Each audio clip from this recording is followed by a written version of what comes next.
क्या हो अगर आपको एक जादुई टोकरी मिल जाए और वो आपकी हर ज़रूरत को पूरा करे।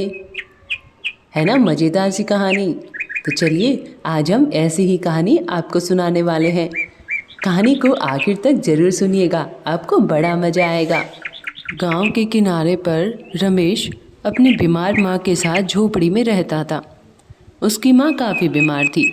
रमेश लोगों के खेतों में काम करता और बड़ी मुश्किल से उसके घर का गुजारा हो रहा था। एक दिन रमेश जंगल में लकड़ियाँ बीनने के लिए गया हुआ था। उसने देखा एक बुढ़िया औरत लकड़ी के गट्ठर को उठाने की बहुत कोशिश कर रही है, लेकिन वो नहीं उठा पा रही। रमेश ने उसकी मदद की और लकड़ी के गट्ठर को उसके सर पर रख दिया। उस बुढ़िया ने एक टोकरी रमेश की तरफ बढ़ा दी। रमेश ने देखा अभी तो इसके हाथ में कुछ भी नहीं था, अचानक से ये टोकरी कहाँ से आ गई। लेकिन रमेश ने बिना कुछ बोले उस टोकरी को ले लिया। उस बुढ़िया ने रमेश से कहा, ये टोकरी एक जादुई टोकरी है और तुम इसका गलत उपयोग मत करना और किसी लालची इंसान को भी मत देना, क्योंकि वो इसका ज़रूर दुरुपयोग ही करेगा। रमेश टोकरी को लेकर अपने घर पर आ गया।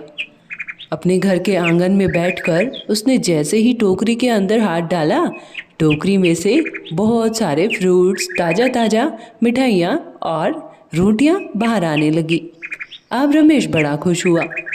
उसने अपनी माँ को ताज़ा फल खिलाए और रोटियाँ खिलाई। उसकी माँ धीरे धीरे स्वस्थ हो गई। अब रमेश ने गांव के गरीब लोगों में मिठाइयाँ और रोटियाँ बांटनी शुरू कर दी।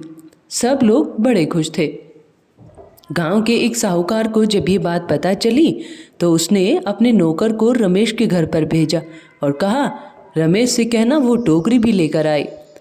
रमेश टोकरी लेकर साहूकार के घर की तरफ जाने लगा और रास्ते में सोच रहा था, आज तो ये टोकरी पक्का लालची इंसान के हाथ में चली जाएगी। रमेश अंदर गया तो साहूकार ने बिना कुछ बोले एक झटके में रमेश के हाथ से टोकरी को छीन लिया और जैसे ही उसके अंदर हाथ डाला तो कंकर और पत्थर के अलावा कुछ भी नहीं निकला। साहूकार को बड़ा गुस्सा आया।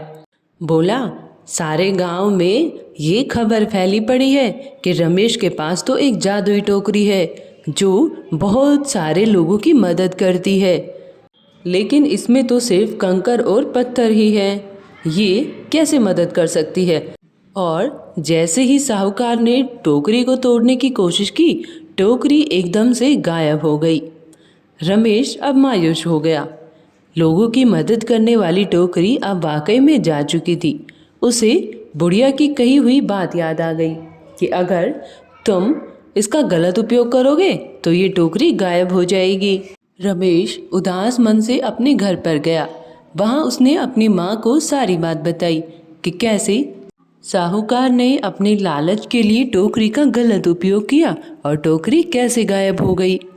अगले दिन रमेश सुबह उठकर जब अपने आंगन में आया तो उसने देखा वहाँ पर वो जादुई टोकरी रखी हुई है। रमेश अब बड़ा खुश हुआ और उसने दोबारा से गरीब लोगों की मदद करना शुरू कर दिया और अब गांव में वापस से खुशहाली छा गई। सब लोग बड़े प्रेम से रहने लगे। देखो, थी ना मज़ेदार जादुई टोकरी वाली कहानी। हमें कभी भी लालच नहीं करना चाहिए, वरना जो हमारे पास चीज़ है हम उसको भी गंवा देंगे। तो दोस्तों, कहानी अच्छी लगी हो तो जल्दी से इसे शेयर कर दो, वीडियो को लाइक करो, चैनल को सब्सक्राइब कर लो। मिलते हैं अगली वीडियो में, तब तक के लिए बाय बाय दोस्तों।